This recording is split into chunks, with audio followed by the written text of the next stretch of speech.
All right, guys. Happy Thursday. It is Thursday at 11:16 a.m., as you probably figured out from looking at the top of the screen. And I am here to talk to you about what will end up being your final project in chemistry this year. It is a project on fireworks. For some of you, it may be too soon because a lot of 4th of July fireworks have already been canceled. But if you live in a place like I do, then you've probably heard people randomly shooting off fireworks for the last couple weeks. Here is the scoop. Basically, the project is going to be rolled out in three parts. Two of the parts you already have, and this is the third. The first thing we had to do this week was the fireworks intro assignment.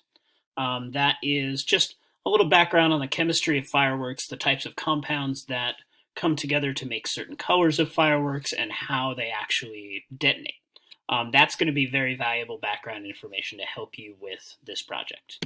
The second assignment that we wanted you to do was sort of an at-home lab. There are a lot of videos on flame tests. You're welcome to kind of look that up on YouTube if you want. I believe there's one that is linked right here.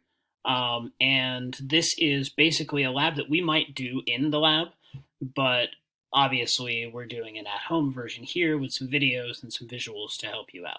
And so you're going to interpret these results and fill in this chart, which helps you remember what happens to the electrons in fireworks, because the chemistry of fireworks is all about electrons getting excited, having energy added to them, and immediately giving off that energy as visible light. And the amount of energy that is given off is what determines the color of light that will be observed.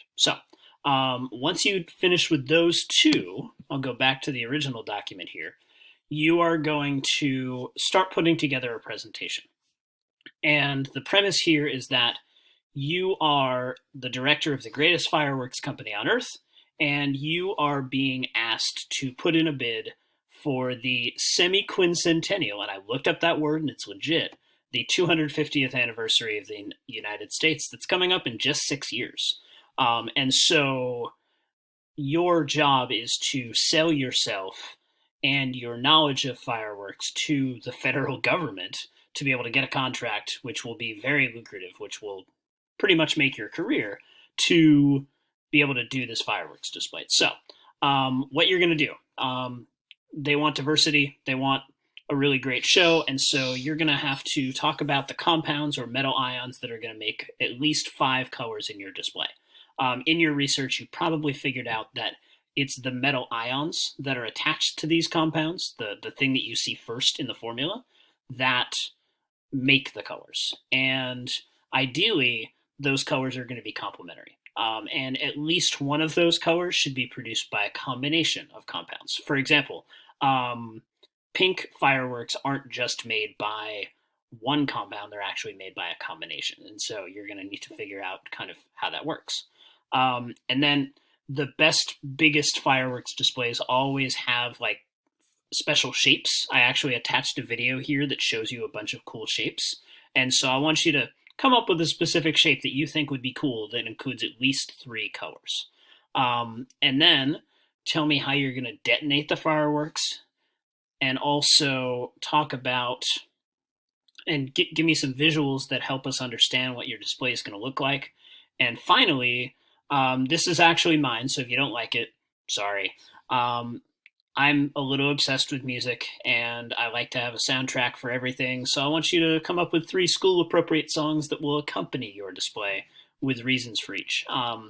Given that this is probably going to happen at the 4th of July, that might point you in a certain direction, but feel free to think outside the box. If you don't want to just put a bunch of patriotic tunes in there, then, feel free to put something else in there that you think would be cool.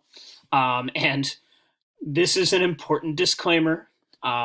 Do not actually detonate any fireworks in the making of this project. You can film a video, but it should not include detonating any fireworks. I don't remember whether or not that's legal, but you definitely should not do that. And so we're going to be pretty open with the format. You can make a Google Slides or PowerPoint presentation, I'm going to warn you, I'm going to want this to be engaging. Maybe include some audio, definitely include a whole lot of visuals, make it look really good. It's really easy to do a Google Slides presentation. That's why it's so accessible. So we're expecting a little more there. You can make an infographic or a virtual poster, kind of like what we've done in the past. You can make a short video if you'd like. You can create your own website to show the government what you're about. But it should all be presented in your own words. It shouldn't be plagiarized or copied and pasted. Feel free to hit us up at any of your teachers, but certainly willing to help you in a Zoom meeting. Haven't had that many people at Zoom meetings. I get it. I'm not really that worried, but if you do have questions, that would be a great chance to get them clarified. And we're hoping by Monday to come up with a rubric that we're gonna go with for this thing. So as soon as I come up with that, I'll make sure that you get it. So the goal here is to help you learn a little bit about how chemistry affects your lives, to make it a little bit of fun, to make it interesting, something that you can really kind of dive into and get some useful stuff out of. So hopefully that helps to kind of introduce what we're up against here. If you have any questions, you know where to find me, and have fun. Bye.